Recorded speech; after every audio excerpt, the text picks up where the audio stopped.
رب زدني علما.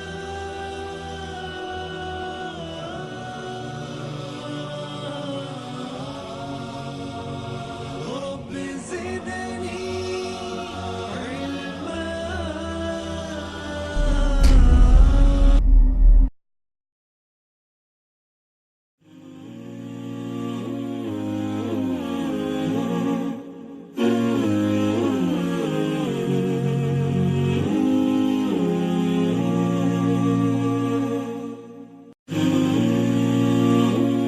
السلام عليكم ورحمة الله وبركاته. إن الحمد لله نحمده ونستعينه ونستغفره ونعوذ بالله من شرور أنفسنا ومن سيئات أعمالنا. من يهده الله فلا مضل له ومن يضلل فلا هادي له. وأشهد أن لا إله إلا الله وحده لا شريك له وأشهد أن محمدا عبده ورسوله. يا أيها الذين آمنوا اتقوا الله حق تقاته ولا تموتن إلا وأنتم مسلمون. يا أيها الناس اتقوا ربكم الذي خلقكم من نفس واحدة وخلق منها زوجها وبث منهما رجالا كثيرا ونساء واتقوا الله الذي تساءلون به والأرحام إن الله كان عليكم رقيبا.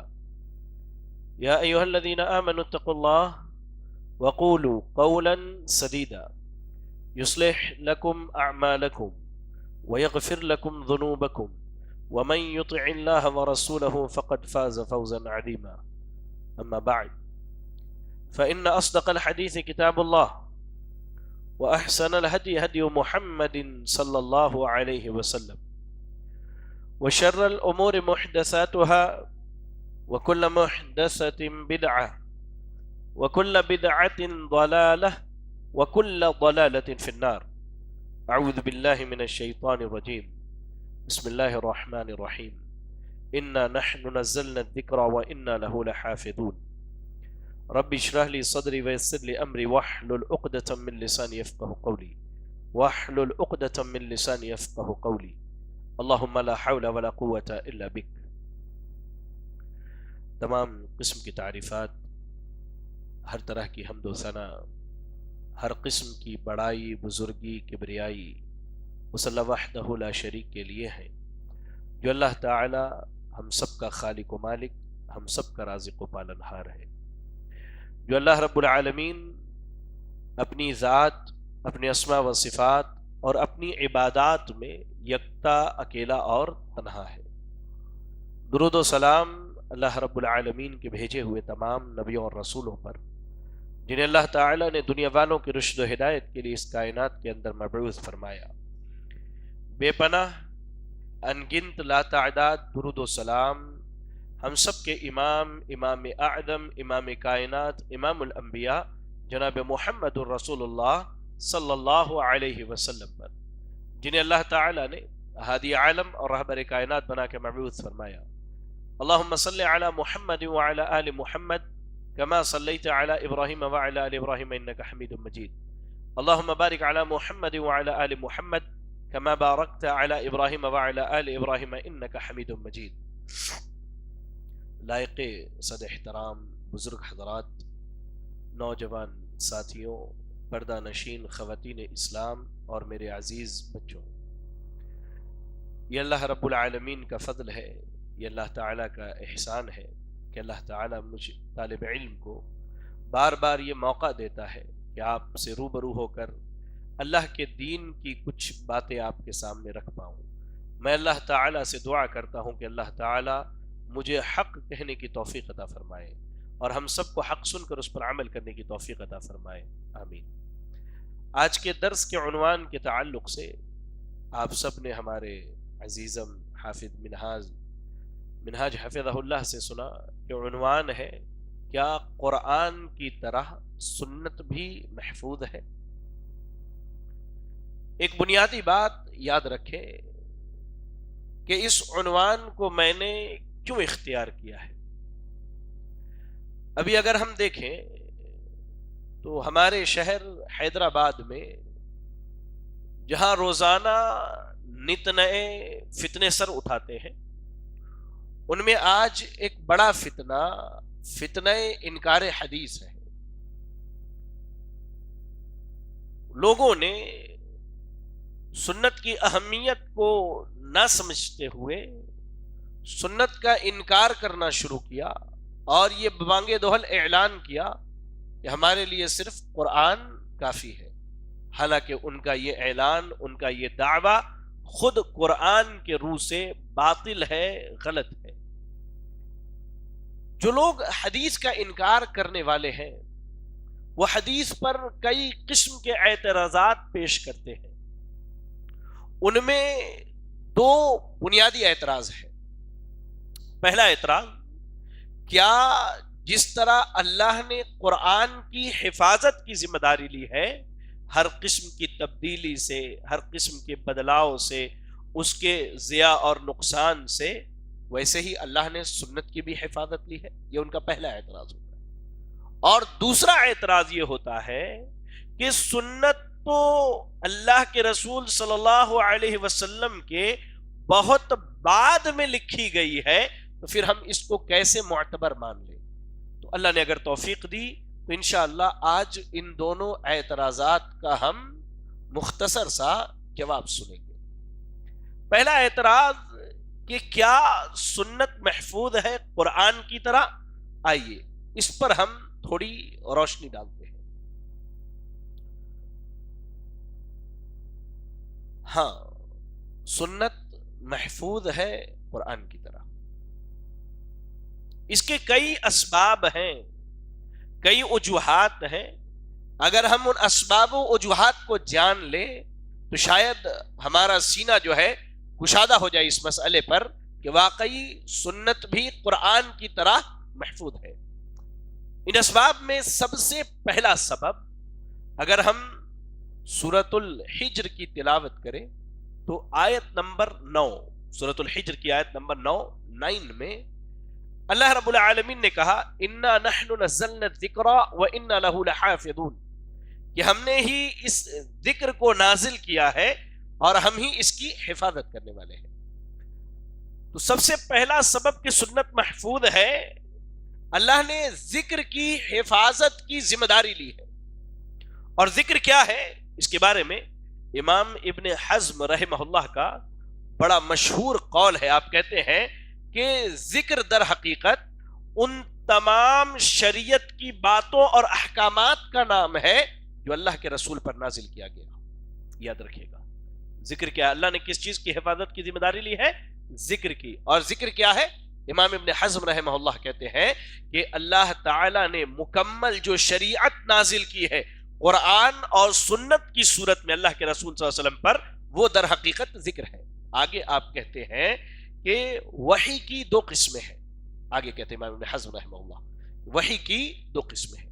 پہلی قسم وہ جس کی تلاوت کی جاتی ہے اور جو بطور معجزہ ہمیں دیا گیا ہے، وہ کیا ہے؟ اللہ کی کتاب قرآن. وحی کی پہلی قسم ہے جس کی تلاوت کی جائے اور جو ہمیں بطور معجزہ دیا گیا ہے، وہ اللہ کی کتاب قرآن ہے.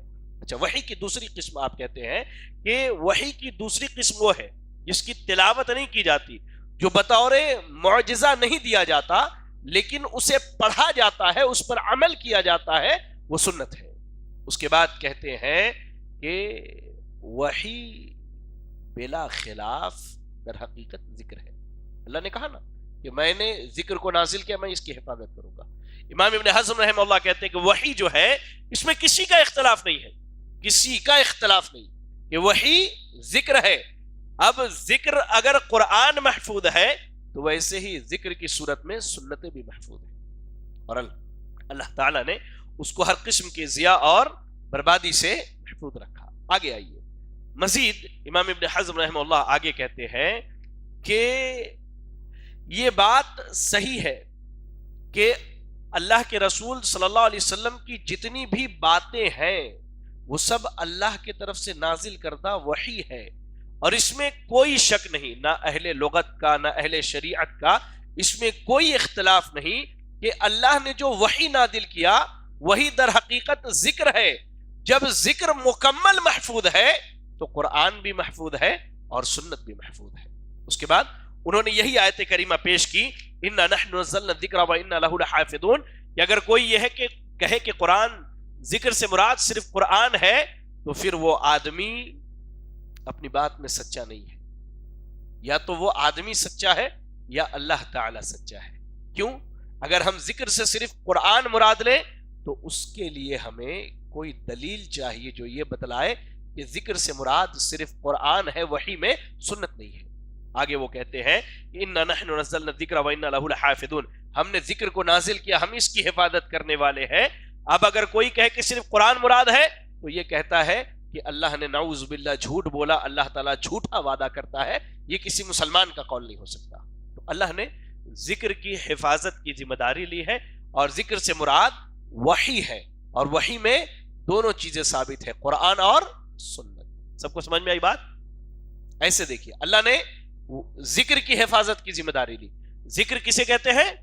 اللہ کی طرف سے نازل شدہ وحی کو، اور وحی میں کیا ہے؟ قرآن اور سنت دونوں شامل ہے۔ بات سمجھ میں آ رہی ہے؟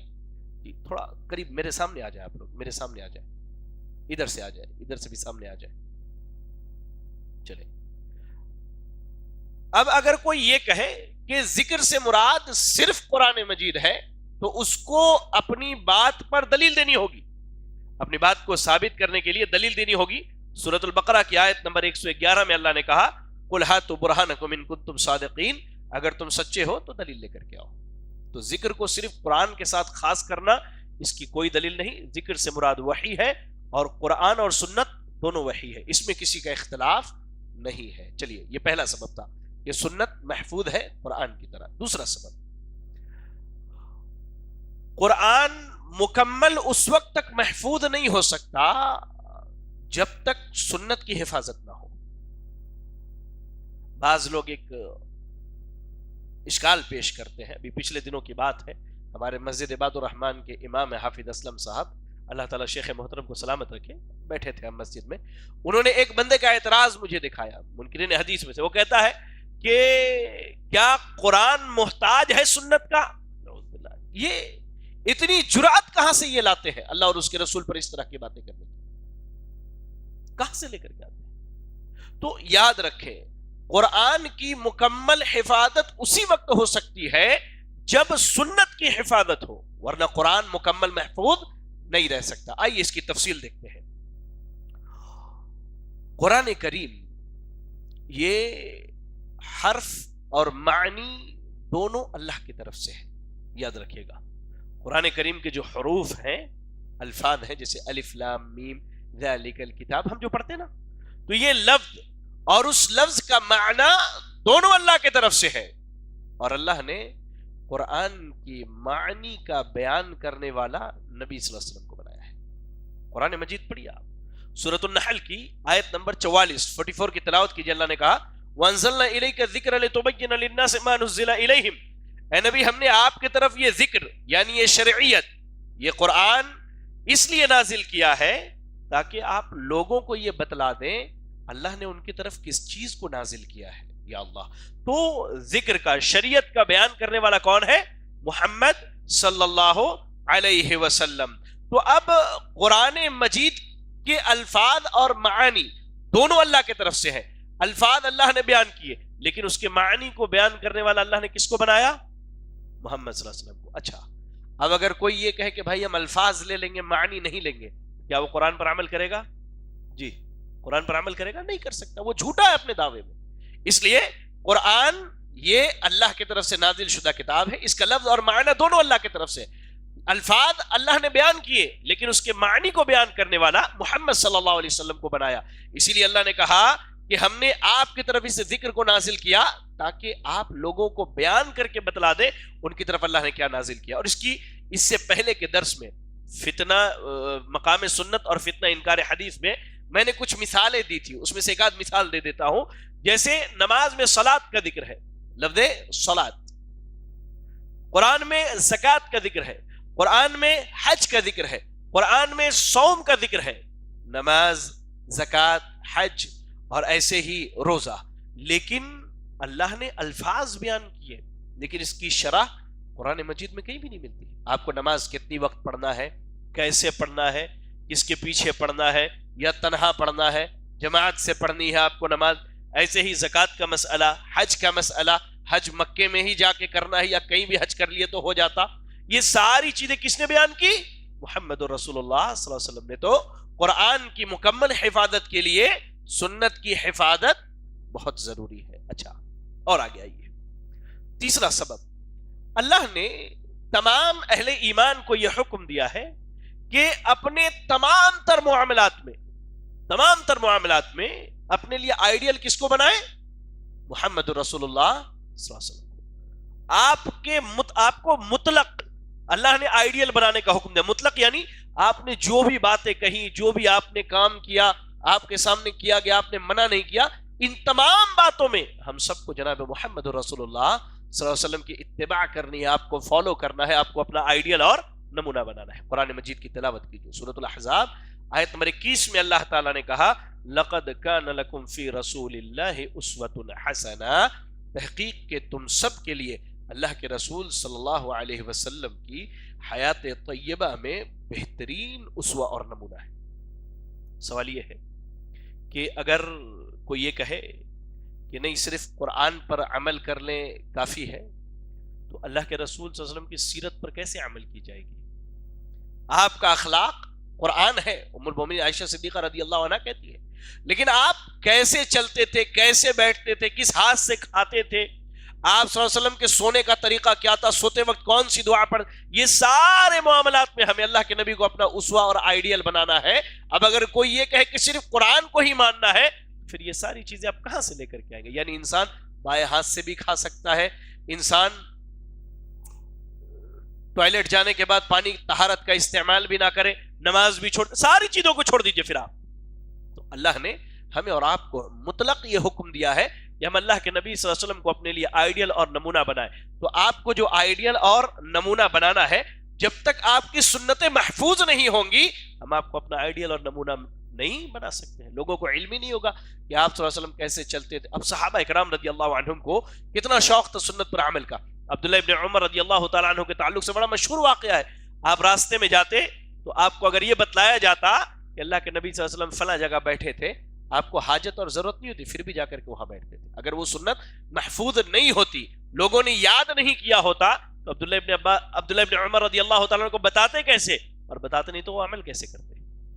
اس لیے یاد رکھیں، اللہ تعالیٰ نے نبی اکرم صلی اللہ علیہ وسلم کو ہمارے لیے اسوہ اور آئیڈیل بنایا ہے، تو اس صورت میں ہمارے لیے ضروری یہ ہے کہ ہم جب تک سنت محفوظ نہ ہو تب تک ہم آپ صلی اللہ علیہ وسلم کی سیرت پر عمل نہیں کر سکتے۔ اس کی ایک اور مثال لیجیے، سورۃ النساء کی آپ تلاوت کریں، آیت نمبر 65 میں اللہ تعالیٰ نے کہا فَلَا وَرَبِّكَ لَا يُؤْمِنُونَ حَتَّى يُحَكِّمُوكَ فِي مَا شَجَرَ بَيْنَهُمْ ثُمَّ لَا يَجِدُوا فِي أَنفُسِهِمْ حَرَجًا مِّمَّا قَضَيْتَ وَيُسَلِّمُوا تَسْلِيمًا۔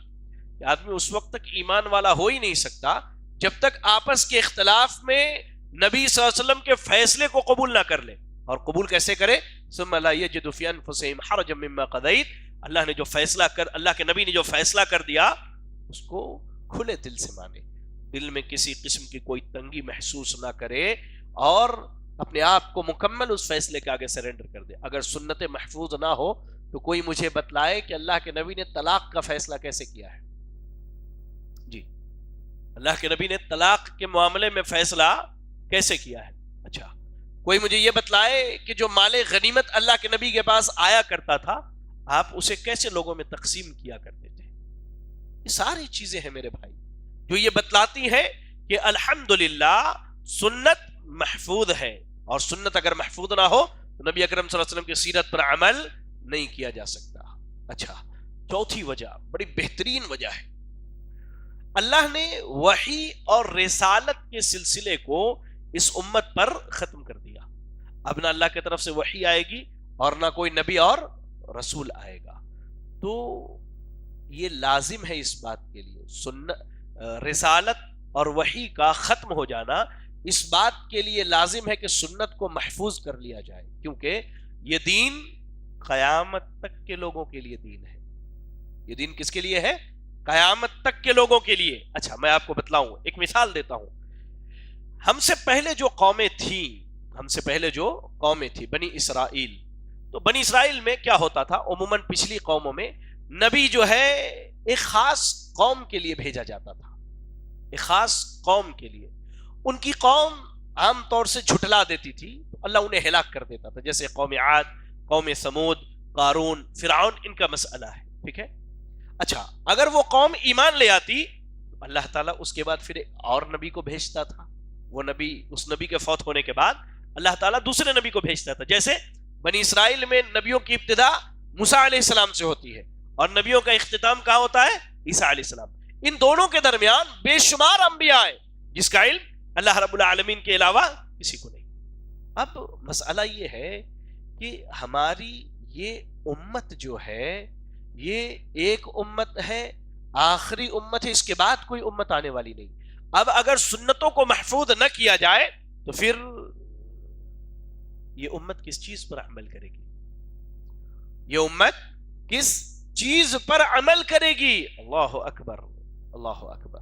اب ذرا غور کر کے دیکھیں تو وحی اور رسالت کا ختم کیا جانا اس بات کی بنیادی دلیل ہے کہ اللہ رب العالمین نے ہمارے لیے سنت کو محفوظ رکھا ہے. صحیح بخاری کی بڑی مشہور روایت ہے، اللہ کے رسول صلی اللہ علیہ وسلم کہتے کانت بنو اسرائیل تسوسهم الانبیاء کلما ہلک نبی خلفہ نبی. بنی اسرائیل میں انبیاء مسلسل آتے تھے، جب ایک نبی فوت ہو جاتے تو اس کے بعد دوسرے نبی کو اللہ تعالیٰ بھیجتا تھا. لیکن ہماری یہ امت اب اس میں نبی کوئی آنے والا نہیں، کوئی رسول آنے والا نہیں. اگر ہم یہ کہہ دیں کہ سنتیں محفوظ نہیں تو نعوذ باللہ ہم چور دروازہ کھولتے ہیں ان کے لیے جو آج اپنے نبوت اور رسالت کے دعوے دار ہیں. کیوں بھائی؟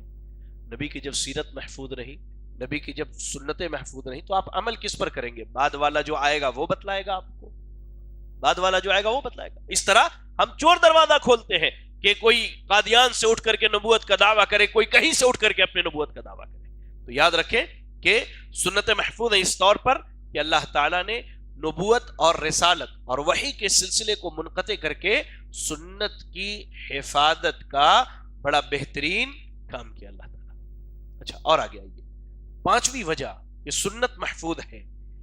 آپ غور کریں، سنت میں بہت ساری ایسی دلیلیں ملتی ہیں جس میں اللہ کے نبی نے صحابہ کو مخاطب نہیں کیا بلکہ آخری زمانے میں آنے والے لوگوں کو مخاطب کیا ہے.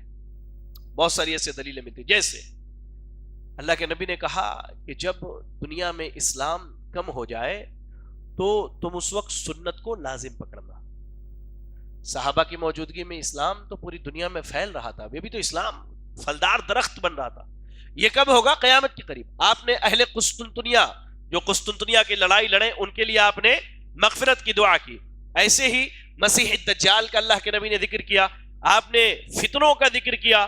تو ان ساری چیزوں کا تعلق صحابہ سے نہیں تھا، یہ بعد کے دور سے تھا. اگر سنتیں محفوظ نہیں ہوتی یا سنتوں کو محفوظ نہیں کیا جاتا تو یاد رکھیں یہ سارے دعوے، یہ ساری باتیں نعوذ باللہ اللہ کے رسول کی دی ہوئی خبریں جھوٹی شمار کی جاتی. بلکہ یہ کہا جاتا جس طرح عیسائیوں میں بعد کے دور میں لوگوں نے اپنے اپنے طور پر کتابیں لکھ لی، ویسے ہی محدثین نے اپنے اپنے طور پر لکھ کر کے نبی کے نام پر نعوذ باللہ جھوٹ گڑھ کر کے لوگوں کو سنا دیا. نہیں، سنتیں محفوظ ہیں. یاد رکھیں کہ اللہ کے رسول صلی اللہ علیہ وسلم نے آخری زمانے میں آنے والے لوگوں کے متعلق خبر دی. اگر سنتیں محفوظ نہ ہوتی تو اس خبر کا ہمیں علم نہیں ہوتا کبھی بھی. اور جو چیزیں آج سامنے آ رہی ہیں ہم اور آپ اسے دیکھ رہے ہیں. ایسے ہی ایک بڑا اہم نقطہ ہے، اسے آپ یاد رکھیں. کوئی بھی حدیث کا جو منکر ہے اس سے کبھی اگر بات ہو تو اس کو یہ نقطہ بتائیے. ہم سب جانتے ہیں کہ قرآن سند کے ساتھ محفوظ ہے. قرآن کس چیز سے محفوظ ہے؟ سند کے ساتھ. بڑے جو قاری ہیں وہ ماشاءاللہ پڑھانے کے بعد اجازہ دیتے ہیں، سند اجازہ. کیسا ہوتا ہے؟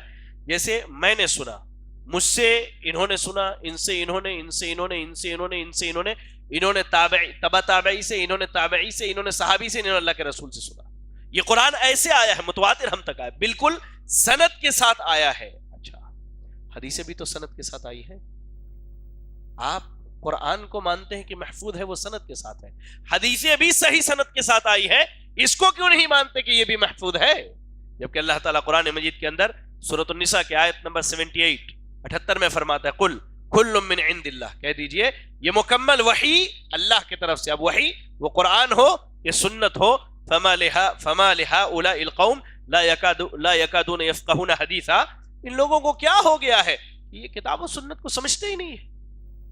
تو اگر قرآن کو ہم مانتے ہیں کہ محفوظ ہے، سند کے ساتھ آیا ہے، تو سنت بھی تو سند کے ساتھ ہی آئی ہے اور مکمل مستحکم سند کے ساتھ آئی ہے۔ عبداللہ ابن مبارک رحمہ اللہ کا بڑا مشہور قول ہے، امام مسلم رحمہ اللہ نے اپنے مقدمے میں ذکر کیا ہے کہ الاسناد من الدین لولا الاسناد لقال من شاء ما شاء، بڑی بہترین بات آپ نے کہا کہ یہ جو سند ہے، جو سند بیان کی جاتی ہے، در حقیقت دین کا حصہ ہے، اگر سند نہیں ہوتی تو جس کو جو من میں آتا وہ باتیں کرتا۔ تو جیسے سند سے قرآن محفوظ ہے، ویسے ہی سند کے ساتھ حدیثیں بھی محفوظ ہیں۔ تو یہ 6 بنیادی نقطے تھے میرے بھائی کہ سنت کو اللہ تعالیٰ نے محفوظ رکھا ہے۔ اب آئیے کہ دوسرا نقطہ کہ سنت کیسے محفوظ کیا گیا، اور یہ دوسرے سوال کا جواب بھی ہے جو کہتے ہیں کہ حدیثیں تو اللہ کے رسول کے بعد لکھی گئی ہیں، پھر یہ کیسے محفوظ ہو سکتی ہے؟ سنت کو کیسے محفوظ کیا گیا، یہ اب سب سے اہم مسئلہ ہے۔ سنت کو 2 طرح سے محفوظ کیا گیا، ابتدائی دور سے لے کر آج تک 2 طرح سے۔ پہلا طریقہ سن کر کے یاد کرنا، سنت کی حفاظت سماع کے ذریعے، لوگوں نے سنا اور اسے مکمل یاد کر لیا، یہ پہلا طریقہ تھا۔ پہلے ہم اس پر بات کریں گے۔ آپ یاد رکھیں کہ اللہ کے رسول صلی اللہ علیہ وسلم نے لکھنے سے زیادہ سن کر کے یاد کرنے کی وصیت کی تھی اور آپ نے نصیحت کی تھی۔ اس کے کئی دلائل ہیں، ان دلائل میں سب سے پہلی دلیل صحیح بخاری کتاب الایمان کی روایت ہے، بڑی مشہور حدیث ہے۔ جب اللہ کے رسول صلی اللہ علیہ وسلم کے پاس وفد عبد القیس آیا تھا تو آپ نے انہیں 4 چیزوں کا حکم دیا اور 4 چیزوں سے منع کیا۔ حدیث کے آخر میں آپ کہتے ہیں احفظوہن واخبروا بہن من وراءکم، ان 8 باتوں کو یاد کر لو، آپ نے یاد کرنے کا حکم دیا، یاد کر لو، واخبروا بہن من وراءکم، اور جو تمہارے پیچھے ہے، جب تم اپنی قوم میں لوٹ کر کے جاؤ تو ان لوگوں کو اس کی خبر دو، اس کے متعلق بتلاؤ۔ تو اللہ کے نبی صلی اللہ علیہ وسلم نے لوگوں کو یاد کرنے کا حکم دیا۔ تو ایک طریقہ حدیث کی حفاظت کا کیا تھا؟ یاد کرنا۔ اچھا، ایک اور حدیث مسند احمد کی بڑی مشہور روایت، اللہ کے نبی صلی اللہ علیہ وسلم نے کہا نظر اللہ عبدا سمع مقالتی فوعاها ثم اداها الى من لم يسمعها۔ اللہ کے نبی صلی اللہ علیہ وسلم نے اس حدیث میں بھی لوگوں کو ترغیب دلائی ہے کہ سنتوں کو یاد کرو۔ آپ کہتے ہیں اللہ اس بندے کو خوش و خرم رکھے، اللہ اس بندے کو خوش و خرم رکھے جس نے میرے فرامین سنے، پھر انہیں یاد کیا، اور پھر جنہوں نے نہیں سنا ان تک پہنچایا۔ مسند احمد کی روایت صحیح سند سے آئی ہے۔ تو یہاں بھی اللہ کے نبی صلی اللہ علیہ وسلم نے حدیثوں کو یاد کرنے کا حکم دیا۔ اچھا، اس کی ایک اور دلیل ہے، صحیح ابن حبان کی روایت ہے، اللہ کے نبی نے کہا رحم اللہ امرأ سمع منی حدیثا فحفظہ، اللہ تعالی اس آدمی پر رحم فرمائے جس نے مجھ سے کوئی حدیث سنی اور اس کے بعد اسے یاد کر لیا۔ اللہ اکبر۔ تو حدیثوں کو صحابہ اکرام رضی اللہ عنہم، آپ کے بعد صحابہ کے بعد تابعین، تبع تابعین بڑے دلچسپی سے یاد کیا کرتے تھے، اور میں آپ کو بتلاؤں یہ کوئی عام بات نہیں ہے۔ صحابہ اکرام رضی اللہ عنہم کا قوت حافظہ جو ہے بڑا مضبوط تھا۔ کوئی یہ اعتراض کر سکتا ہے کہ کیا ہم ان کے حفظ پر اعتماد کریں؟ میں آپ کو بتلاؤں صحابہ اکرام رضی اللہ عنہم کا بڑا حافظہ مضبوط تھا۔ امام ابن عبد البر رحمہ اللہ نے لکھا ہے کہ اہل عرب میں سے بعض لوگ ایسے بھی تھے جو کسی کے شعر کو ایک دفعہ سنتے تو یاد کر لیتے، اور عرب زبان والے تھے، اب خود کو عرب کہتے تھے اور پوری دنیا کو عجم کہتے تھے، کہتے ہم بولنے والے باقی سب لوگ گونگے ہیں، ان کی مجلسیں لگتی تھی تو لوگ کتنے کتنے اشعار یاد کر لیا کرتے تھے، باتیں اور خطبے سنایا کرتے تھے. اور صحابہ کے قوت حافظہ کی دو بنیادی اسباب تھے، یاد رکھے گا. صحابہ کا جو ذہن مضبوط تھا، حدیثوں کو یاد کرتے تھے، اس کے دو بنیادی اسباب تھے. پہلی سبب ظاہری اور طبی، وہ یہ تھا کہ صحابہ بہت کم کھانا پینا کھاتے تھے. کم کھانا، کم سونا، لوگوں سے کم بات کرنا، یہ انسان کے ذہن کو بہت شارپ بناتا، بہت تیز بنا دیتا ہے. اچھا، صحابہ اکرام ایسے بھی دنیاوی معاملات میں اتنا ملوث نہیں رہتے تھے. چھوٹی موٹی تجارت ڈال لی، کاروبار ڈال لیا، ہاں اللہ کے دین کی خدمت میں لگے ہوئے ہیں. پہلی چیز. اچھا، دوسری چیز تھی معنوی تھی. وہ کیا تھی؟ اللہ کے نبی صلی اللہ علیہ وسلم کی دعائیں، صحابہ کا تقوی، صحابہ کا عمل. یاد رکھے، گنہگار آدمی کا حافظہ بڑا کمزور ہوتا ہے، جبکہ دیندار، متقی اور پرہیزگار آدمی کا حافظہ بڑا مضبوط ہوتا ہے. اور اللہ کے نبی صلی اللہ علیہ وسلم کی کچھ معجزات بھی آپ کی مجلس میں ہوتے تھے، جس کی ایک بڑی مشہور دلیل ملتی ہے ابو ہریرہ رضی اللہ تعالیٰ عنہ کے تعلق سے. امام مسلم نے صحابہ کے فضائل کے باب میں اس حدیث کو بیان کیا. اللہ کے نبی صلی اللہ علیہ وسلم نے کہا کہ کون ہے جو اپنا کپڑا بچھا دے، پھر اپنا کپڑا جب مجلس ختم ہو جائے تو جمع کر کے اپنے سینے سے لگا لے. ابو ہریرہ رضی اللہ تعالیٰ عنہ کہتے ہیں یہ سعادت مجھے نصیب ہوئی، میں نے اسی وقت اپنی چادر بچھا دی. اللہ کے نبی نے جو بھی باتیں کی، خیر کی دعائیں کی، برکت کے دعائیں کی، جب مجلس کا اختتام ہوا تو میں نے وہ چادر اٹھائی اور اپنے سینے سے لگا لیا. اور اللہ کی قسم اس دن سے لے کر آج تک میں ایک بات بھی نہیں بھولا ہوں اللہ کے رسول کی. یہ معجزہ تھا اللہ کے رسول کا. اللہ اکبر. اچھا، محدثین بیان کرتے ہیں کہ ابو ہریرہ رضی اللہ تعالی عنہ 5374 حدیثیں روایت کرتے ہیں.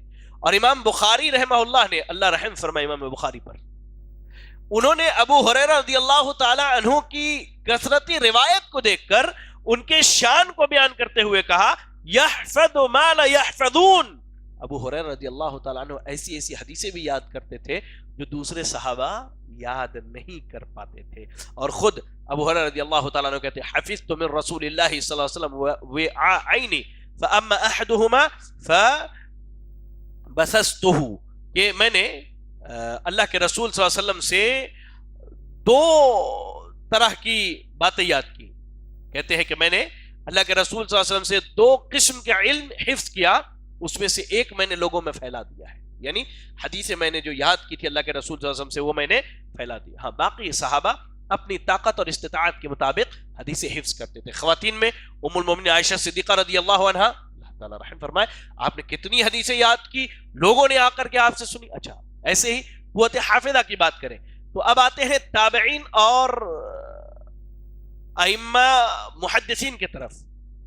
تو اس دور میں چند حفاظ بڑے مشہور تھے جن کے بارے میں ہے کہ لوگ ان کے پاس جا کر کے حدیثیں سنتے تھے، یاد کرتے تھے. ان کے نام سن لیجئے: ابراہیم بن یزید تیمی رحمہ اللہ، ابراہیم نخعی، احنف بن قیس، اسماعیل بن ابو خالد، اسود بن یزید، عروہ ابن زبیر، سلیمان بن مہران اعمش، اویس قرنی، ایوب بن ابو تمیمہ، بسر بن سعد، بکر بن عبداللہ قرنی، ثابت بن اسلم، جابر بن زید، جعفر بن محمد، حسن بن حسن، حسن بصری، خالد بن معدان، سعید بن جبیر، سعید بن مسیب اور سالم بن عبداللہ رحمہم اللہ جمیعا.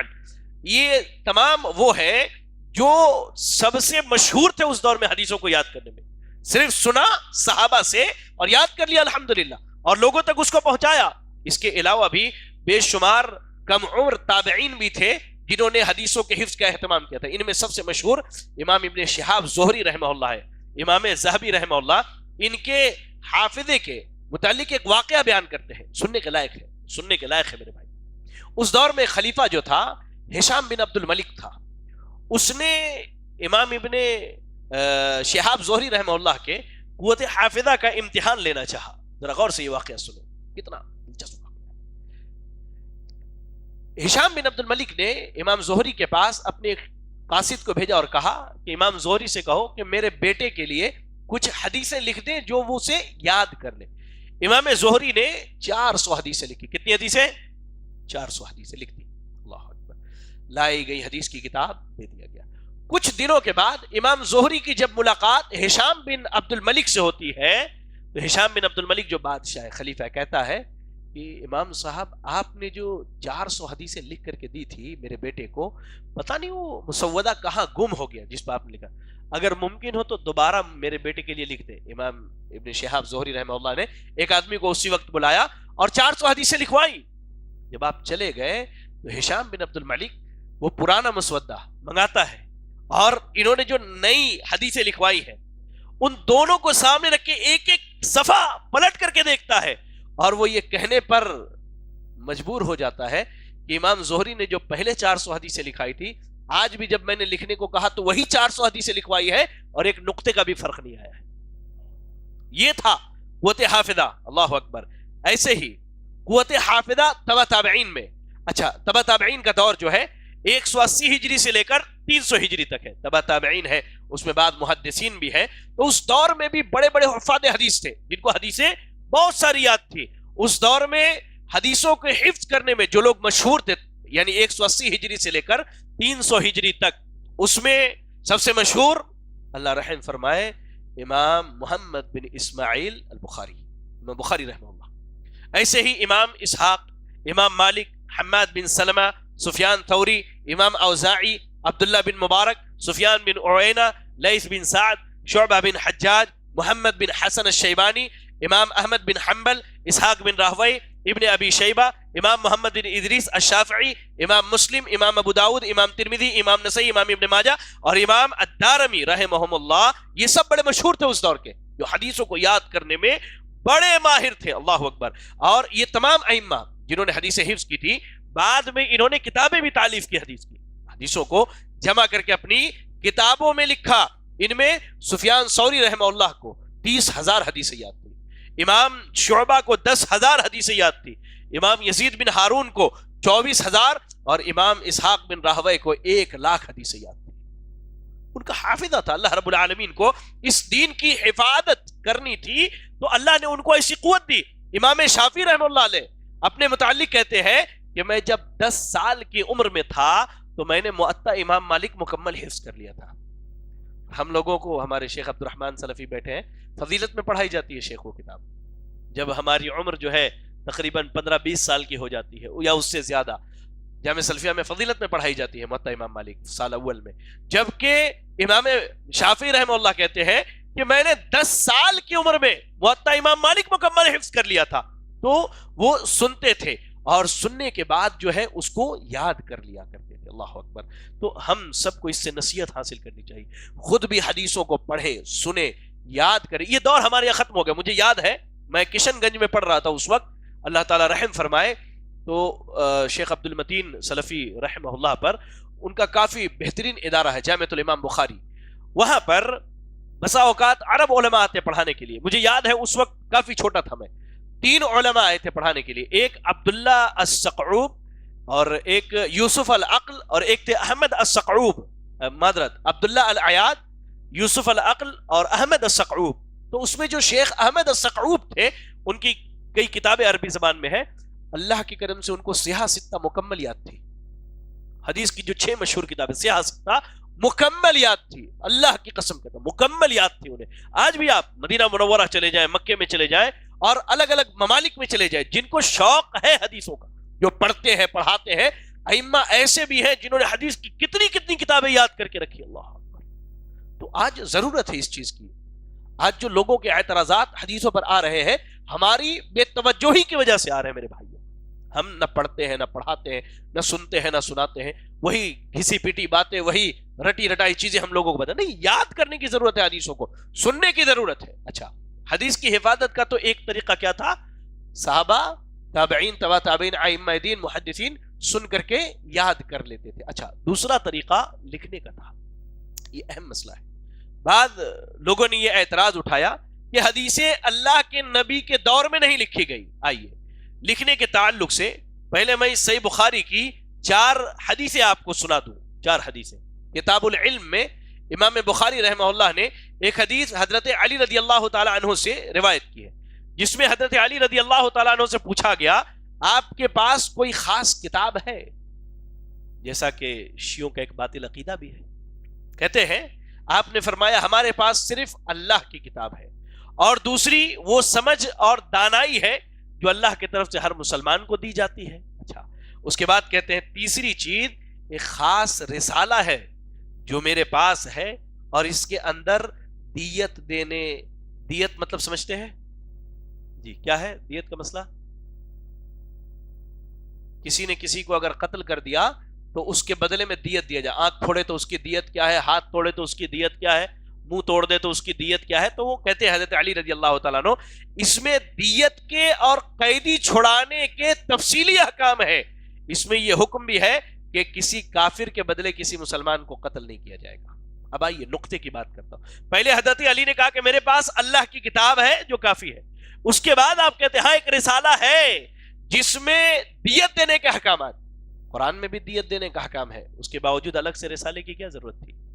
اچھا قیدی چھڑانے کے احکامات، قرآن میں قیدی چھڑانے کی فضیلت آئی ہے لیکن اس کے احکامات حضرت علی کے پاس لکھے ہوئے تھے. امام بخاری رحمہ اللہ علیہ اس حدیث کو لا کر کے یہ ثابت کرنا چاہتے ہیں کہ اس دور میں صحابہ اللہ کے رسول کی موجودگی میں حدیثیں لکھا کرتے تھے. تو یہ اعتراض کہ حدیثیں بعد میں لکھی گئی یہ خود باطل ہے. اور آگے آئیے دوسری چیز، ابو ہریرہ رضی اللہ تعالیٰ عنہ سے ایک اور حدیث لائے ہیں. امام بخاری رحمہ اللہ کہتے ہیں کہ رسول اللہ صلی اللہ علیہ وسلم نے فتح مکے کے موقع پر بہت لمبا خطبہ دیا. جب مکہ فتح ہوا، مکہ کب فتح ہوا تھا جی 10 اور سن 8 ہجری میں. داؤد صاحب مسجد عباد الرحمن کے درس میں موجود تھے، وہاں بھی میں نے یہ سوال پوچھا تھا کچھ دن پہلے. اللہ تعالیٰ آپ کو جزائے خیر دے، اللہ تعالیٰ علم میں عمل میں برکت عطا فرمائے میرے بھائی کے، آمین. چلے اللہ کے رسول صلی اللہ علیہ وسلم نے بڑا لمبا خطبہ دیا تو جس میں آپ نے آداب اور احکام بیان فرمائے. غور سے سنیے اس چیز کو. جو یہ کہتا ہے کہ حدیث اللہ کے رسول کے دور میں لکھی نہیں گئی وہ جھوٹا ہے. انشاءاللہ ان کے دلائل کو بھی میں سامنے رکھوں گا ابھی.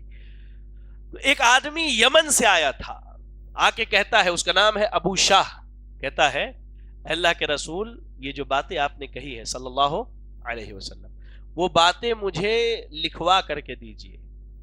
آپ نے ایک آدمی کو بلایا اور کہا ابو شاہ کو یہ ساری باتیں لکھ کر کے دے دو. حدیثیں لکھوائی گئی یا نہیں لکھوائی گئی؟ اللہ کے نبی نے خود لکھوایا. میں ایک بات ہمیشہ کہتا ہوں، ان منکرین حدیث کو امام بخاری رحمہ اللہ سے اسی وجہ سے چلے.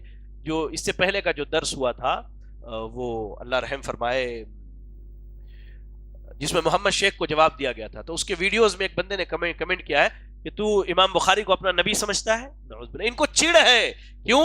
امام بخاری رحمہ اللہ نے فتنہ انکار حدیث کا اور جہمیوں کے فتنے کا بہت زبردست طریقے سے رد کیا صحیح بخاری کے اندر. اللہ ہمارے استاذ محترم عبدالسلام مدنی رحمہ اللہ پر رحم فرمائے. اللہ کی قسم بڑی محنت سے شیخ پڑھاتے تھے، ایک ایک باب کو کم از کم 4 دن سمجھاتے تھے ہم لوگوں کو. اللہ تعالیٰ ان پر رحم فرمائے، بڑی محنت سے پڑھاتے تھے وہ. اللہ ہمارے تمام اساتذہ پر رحم فرمائے، آمین.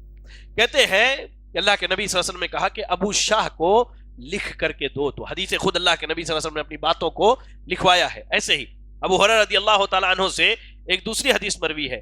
عبداللہ ابن کہتے ہیں کہ عبداللہ ابن عمرو ابن عاص کے سوا مجھ سے زیادہ احادیث نقل کرنے والا کوئی نہیں، کیونکہ وہ احادیث لکھ لیا کرتے تھے جبکہ میں نہیں لکھتا تھا. ابو ہریرہ رضی اللہ تعالیٰ عنہ سن کے یاد کرتے تھے. اور عبداللہ ابن عمرو ابن عاص رضی اللہ تعالیٰ عنہ کے بارے میں خود بیان کرتے ہیں کہ وہ احادیث کو سن کر کے لکھ لیا کرتے تھے. اللہ اکبر. اور آگے آئیے، اللہ کے نبی نے لکھنے کا حکم دیا ہے. کیسے؟ عبداللہ ابن عباس رضی اللہ تعالیٰ عنہ کی وہ روایت جس میں مروی ہے کہ اللہ کے نبی صلی اللہ علیہ وسلم نے مرض الموت میں فرمایا کہ ایک کتاب لاؤ تاکہ میں تمہارے لیے کچھ ایسی چیزوں کو لکھ دوں کہ اس کے بعد تم گمراہ نہیں ہوگے. امام بخاری رحمہ اللہ اس حدیث کو لا کر کے یہ سمجھانا چاہتے ہیں کہ اللہ کے نبی نے لکھنے کا حکم دیا ہے، اور آپ جو لکھتے قرآن کے علاوہ لکھتے. قرآن تو لکھی جا رہی تھی، آپ احادیث کو لکھتے میرے بھائی، آپ احادیث کو لکھتے. اچھا آپ نے جو باتیں لکھنے کو کہی تھی بعد میں اپنی زبانی بھی آپ نے بیان کی، جیسے جب کوئی وفد آئے تو اس کا احترام کرو، مشرکین کو جزیرۃ العرب سے نکال دو، میری قبر کو وثن ایسا بت جس کی عبادت کی جائے نہ بناؤ. اچھا امام بخاری کے علاوہ بھی دیگر ایسی کتابیں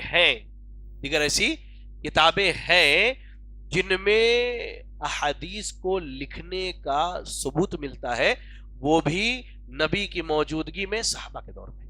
آئیے دیکھتے ہیں. عبداللہ ابن عمرو ابن عاص جن کے تعلق سے میں نے ابھی بیان کیا، ابو ہریرہ رضی اللہ تعالیٰ عنہ کہتے ہیں کہ یہ بہت زیادہ حدیثیں ان کے پاس تھی کیونکہ انہوں نے اس کو لکھا تھا. اس دور میں ان کی جو کتاب تھی 1000 حدیثوں پر مشتمل تھی. انہوں نے ایک کتاب جو ترتیب دی تھی اس کا نام کیا تھا؟ الصحیفہ الصادقہ یا الرسالہ الصادقہ کے نام سے وہ مشہور تھا. اگر آپ کو دیکھنا ہو تو اسد الغابہ بڑی مشہور کتاب ہے تاریخ کی، آپ اس میں دیکھ سکتے ہیں. ایسے ہی رافع بن خدیج رضی اللہ تعالی عنہ کی ایک روایت ہے کہ انہوں نے عرض کیا اللہ کے رسول ہم آپ سے احادیث سنتے ہیں تو کیا انہیں لکھ لیا کریں؟ اللہ اکبر، بڑی معروف و مشہور روایت ہے معجم طبرانی کی اور صحیح سند سے آئی. اللہ کے نبی صلی اللہ علیہ وسلم نے کہا اکتبوا ولا حرج، میری باتوں کو لکھو، لکھنے میں کوئی حرج نہیں ہے. ایسے ہی خود اللہ کے نبی نے جیسے فتح مکے کے موقع پر لکھوایا آپ نے، ویسے بعد میں کئی مقامات پر آپ نے احادیثوں کو لکھوایا ہے. جیسے فتح الباری اور سیرت ابن ہشام میں بڑا مشہور واقعہ ہے کہ ثمامہ بن اسال یمن کے یمامہ کے گورنر تھے، ان کو پکڑ لیا گیا. جب یہ اسلام لائے انہوں نے کہا کہ مکہ کے لوگوں کو آج کے بعد میں اناج کا ایک دانہ نہیں دوں گا. اللہ کے نبی صلی اللہ علیہ وسلم نے خط لکھ کر کے بھیجا کہ ان کو اناج کا دانہ دیا کرو. عبداللہ ابن عقیم کی ایک بڑی مشہور روایت ہے کہ نبی صلی اللہ علیہ وسلم اپنی وفات سے 1 مہینہ قبل جو ہے قبیلہ جوہینہ کو خط لکھتے ہیں اور خط میں کیا حکم دیتے ہیں؟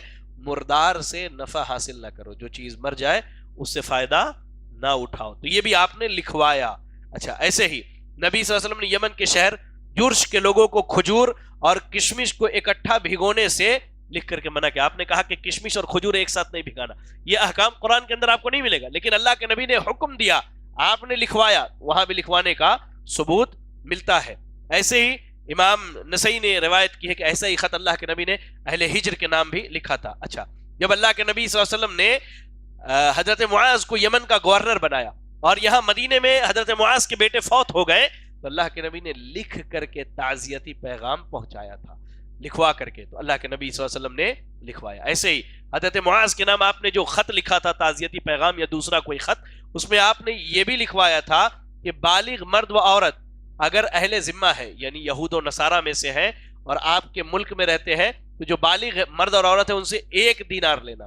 اور یہ بھی لکھایا کہ جو حصہ بارش کے پانی سے سیراب ہو اس میں زکوٰۃ 10واں حصہ لینا، اور جو زمین خود کنویں سے سیراب کی جائے اس میں زکوٰۃ 20واں حصہ لینا، نیز گیہوں، جو، کھجور اور کشمش سے زکوٰۃ لینا. تو یہ قرآن کے علاوہ ہے جو اللہ کے نبی صلی اللہ علیہ وسلم نے لکھوایا ہے. ایسے ہی حسن بن عمر سے ایک بڑی مشہور روایت مروی ہے، فتح الباری میں حافظ ابن حجر الاسقلانی رحمہ اللہ علیہ نے ذکر کیا ہے.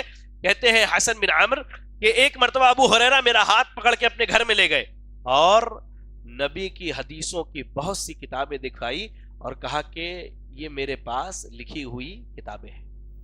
خود اللہ کے نبی صلی اللہ علیہ وسلم نے عبداللہ ابن عمرو بن عاص رضی اللہ تعالیٰ عنہ کو حکم دیا تھا میری حدیثوں کو لکھو، اس ذات کی قسم جس کے ہاتھ میں میری جان ہے، میرے منہ سے حق کے علاوہ کچھ بھی نہیں نکلتا. اچھا، معبد بن ہلال یہ تابعی ہے، مستدرک حاکم میں روایت ہے، بڑا بہترین واقعہ. انس بن مالک رضی اللہ تعالیٰ عنہ سے بہت سوال کرتے تھے. ہوتے نا کچھ لوگ بہت زیادہ سوال کرنے والے، اچھا بہت سوال پوچھتے تھے. تو ایک دفعہ حضرت انس نے ایک رجسٹر نکالی اور نکال کر کے دکھلایا اور کہا کہ یہ وہ حدیثیں ہیں جو میں نے اللہ کے رسول سے سنی اور میں نے لکھ کر کے رکھا ہے. انس بن مالک رضی اللہ تعالیٰ عنہ حدیثیں لکھا کرتے تھے. خود ابو سعید خدری رضی اللہ تعالیٰ عنہ کے تعلق سے بڑا مشہور واقعہ مجمع الزوائد کی روایت ہے. کہتے ہیں میں اللہ کے رسول صلی اللہ علیہ وسلم کی خدمت میں حاضر ہوا کرتا تھا اور جو کچھ بھی آپ سے سنتا اسے لکھ لیا کرتا تھا. اچھا، ایک انصاری صحابی اللہ کے نبی صلی اللہ علیہ وسلم سے کہتے ہیں اے اللہ کے رسول صلی اللہ علیہ وسلم، میں آپ کی باتیں سنتا ہوں، جامع ترمذی کی روایت ہے، لیکن یاد نہیں کر پاتا تو میں کیا کروں؟ اللہ کے نبی صلی اللہ علیہ وسلم نے کہا کہ اپنے دائیں ہاتھ سے مدد لو، یعنی اسے لکھ لیا کرو. تو اللہ کے نبی صلی اللہ علیہ وسلم نے حدیثوں کو لکھوایا ہے، خود آپ نے لکھوا کر کے بھیجے ہیں. اچھا، ایک بات بتاؤں آپ کو، بڑی حیرت ہوگی کہ یہ کچھ دلائل دیتے ہیں منکرین حدیث، حدیثوں کو نہیں لکھنا اللہ کے نبی نے منع کیا تھا. جیسے ایک دلیل دیتے ہیں کہ ابو بکر صدیق رضی اللہ تعالیٰ عنہ کے پاس جو صحیفہ لکھا ہوا تھا آپ نے اسے پھاڑ کر کے جلا دیا. اچھا، دوسری دلیل دیتے ہیں حضرت عمر نے جب استخارہ کیا تو اپنے پاس لکھے ہوئے مجموعے کو ضائع کر دیا. حضرت علی نے اپنے خطبوں کو مٹانے کا حکم دیا. اچھا، حدیث کو لکھنے سے منع کیا گیا. حیرت کی بات تو یہ ہے کہ یہ حدیثوں کا انکار کرتے ہیں. ذرا غور سے سنیے بات. یہ منکرین حدیث حدیثوں کا انکار کرتے ہیں لیکن حدیثوں کے انکار کے لیے دلیل بھی حدیث سے لیتے ہیں. حیرت کی بات ہے ان کے عقل پر. یہ حدیثوں کا انکار کر رہے ہیں لیکن اس کے انکار کے لیے دلیل بھی حدیث سے ہی لیتے ہیں. اللہ اکبر اللہ اکبر. آئیے ان کی روایات کا تھوڑا ہم جائزہ لے لیتے ہیں. حدیثوں کو لکھنے کی جو ممانعت تھی ابتدائی دور میں، اس کی بنیادی وجہ یہ تھی کہ کہیں قرآن اور حدیث کیا ہے، ایک میں مل نہ جائے. اس لیے اللہ کے نبی صلی اللہ علیہ وسلم نے منع کیا ہے. یہی توجیہ تمام محدثین بیان کرتے ہیں. اچھا، جہاں تک ان کے دلائل کی بات ہے تو میں آپ کو بتاتا چلوں، حدیثوں کو لکھنے کے بارے میں کثرت سے صحیح حدیثیں ملتی ہیں لیکن حدیثوں کو نہ لکھنے کے متعلق یہ جو روایتیں پیش کرتے ہیں ان میں سے اکثر و بیشتر ضعیف موضوع اور منقلت ہے. بات صحیح ہے تو جن کی توجیہ محدثین نے یہ بیان کی ہے کہ ابتدائی اسلام میں، ابتدائی دور میں جب قرآن نازل ہو رہا تھا تو اسے لوگوں نے لکھا نہیں. میں نے پہلے جو بات بتائی سن کر کے یاد کیا تھا. اب خود نبی کو عمل کرتے ہوئے دیکھتے تھے بھائی، صحابہ اکرام خود بھی عمل کرتے تھے، اس لیے اسے لکھا نہیں. بعد کے دور میں لکھا صحابہ نے، بعد کے دور میں صحابہ نے اس کو لکھا. بعض لوگوں نے اللہ کے نبی کی موجودگی میں لکھا، آپ سے اجازت لے کر کے لکھی. اب یہ جو دلیل دیتے ہیں کہ ابو بکر صدیق رضی اللہ تعالیٰ عنہ کے پاس جو صحیفہ تھا آپ نے اسے جلا دیا، تو اس روایت کی سند میں ایک راوی ہے علی بن صالح جو مجہول ہے. ایسے ہی ایک راوی ہے محمد بن موسیٰ جو ضعیف راوی ہے، اور موسیٰ بن عبداللہ یہ تو ایسا راوی ہے جس کے بارے میں محدثین نے بہت ساری بات کی ہے. حضرت عمر رضی اللہ تعالیٰ عنہ کے تعلق سے بھی جو بات کہی جاتی ہے کہ انہوں نے جلا دیا تھا، اللہ اکبر، اس کی سند بھی منقطع ہے، اس کی سند صحیح نہیں ہے. بلکہ حضرت عمر نے خود حدیثیں لکھوائی تھی. صحیح حدیث یہ ہے کہ حضرت عمر نے حدیثیں لکھوائی تھی، بعد میں وہ منتقل ہو کر کے ان کی آل و اولاد میں چلی، اور عمر بن عبدالعزیز رحمہ اللہ جو 99 ہجری میں خلیفہ بنتے ہیں، یہ حضرت عمر کے اسی کتاب کے حدیثوں کو نقل کرواتے ہیں جبکہ حضرت عمر نے حدیثیں لکھوائی تھی. اور امام دارقطنی نے اس چیز کو بیان کیا، صحیح سند سے.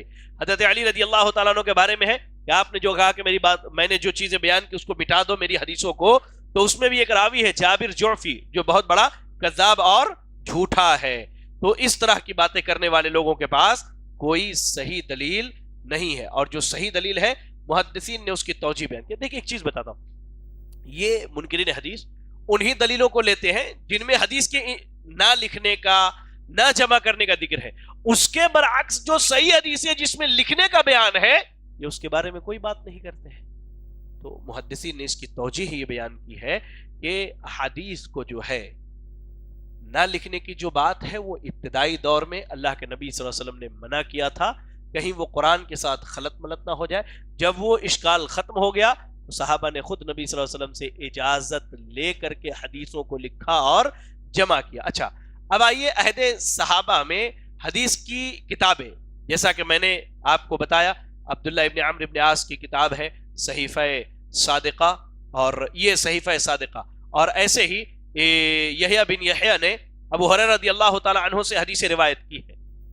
مکمل انہوں نے حضرت ابو ہریرہ کی روایتوں کو جمع کیا ہے، اور یہ دونوں صحیفہ صادقہ اور ابو ہریرہ رضی اللہ تعالیٰ عنہ کی ساری روایتیں جو اللہ کے رسول سے انہوں نے سنی اور ان کے بعد تابعین نے سن کر کے لکھی تھی، مسند احمد کے اندر موجود ہے. مسند احمد کے اندر موجود ہے. اچھا، صحیفہ عمر بن خطاب، حضرت عمر رضی اللہ تعالیٰ عنہ کے پاس بھی ایک صحیفہ تھا جس میں صدقات اور زکوٰۃ کے احکامات لکھے ہوئے تھے. امام مالک فرماتے ہیں کہ میں نے یہ صحیفہ پڑھا ہے، اللہ اکبر، جو حضرت عمر نے لکھا تھا، خود احادیثوں کو جمع کیا تھا صدقات اور زکوٰۃ کے متعلق.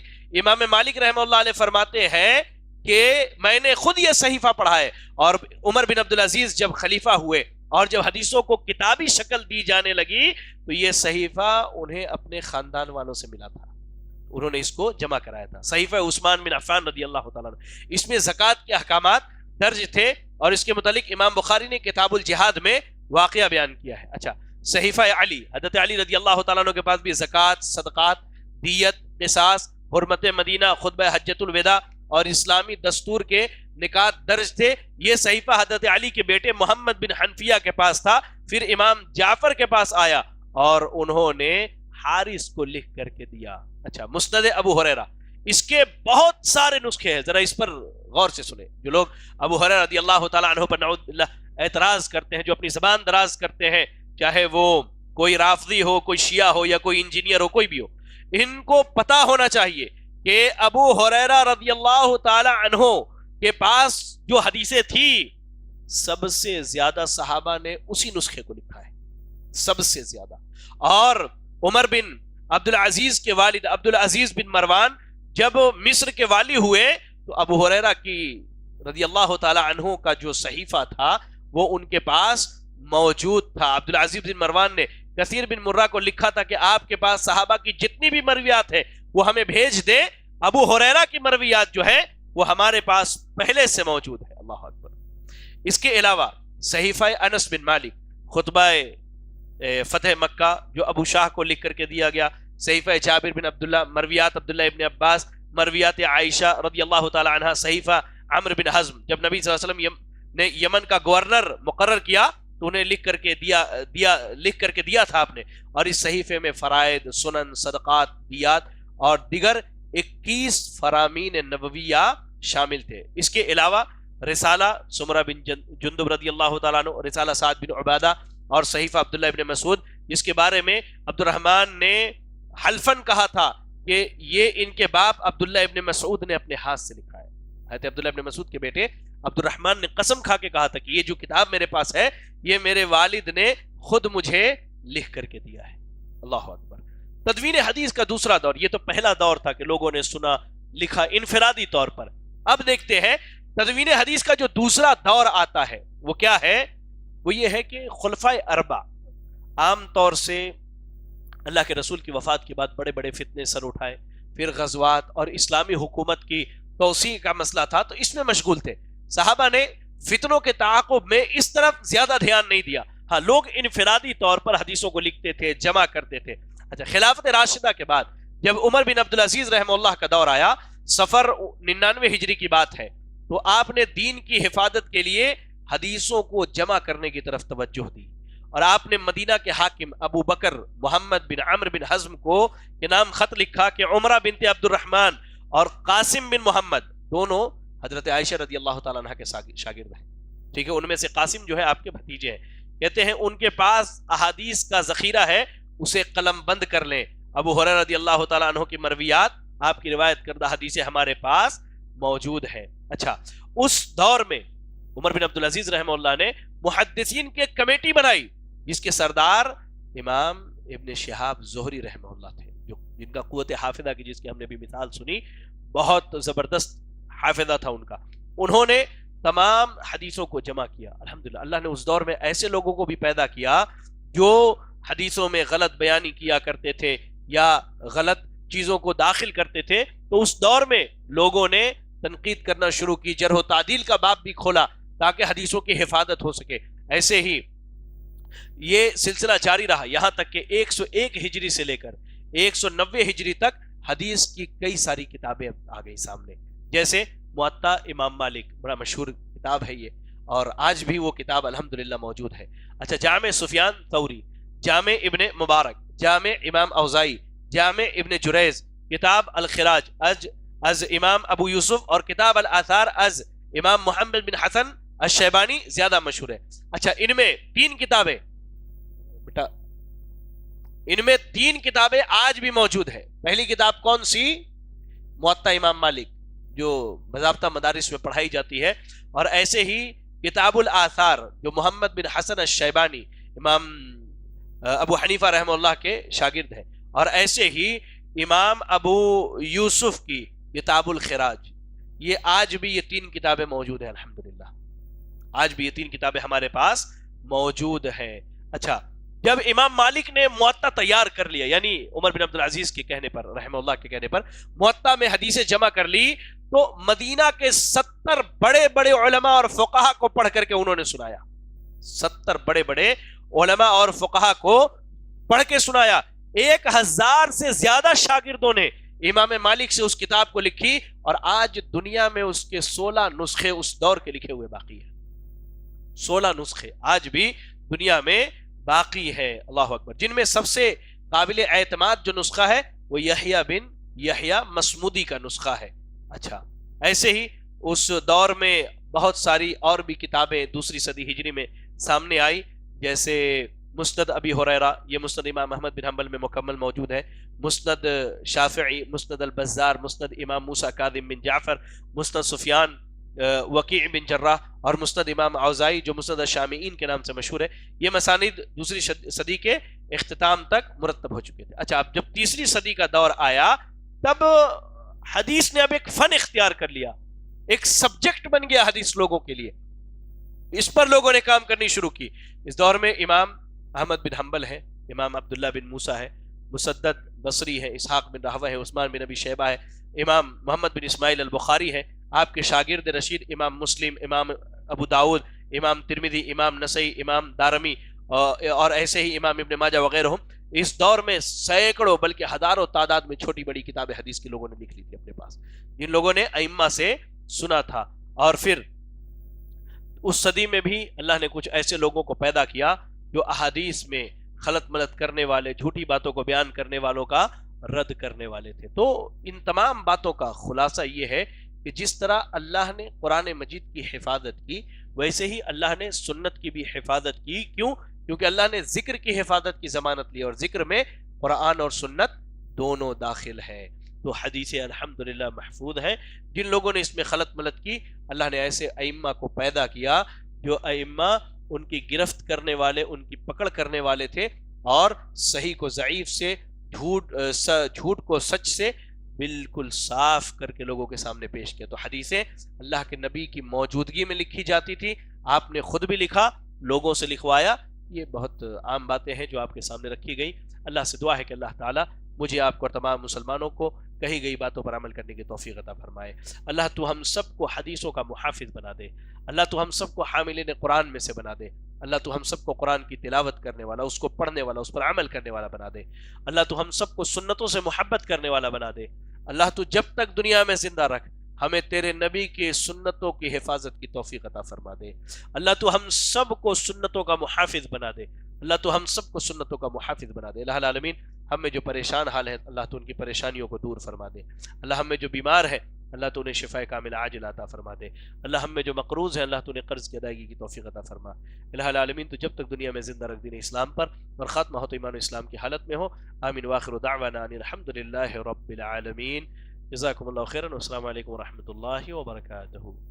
مزید علماء اور مقررین کے بیانات سننے کے لیے ہمارے YouTube چینل کو سبسکرائب کیجیے۔ جزاک اللہ۔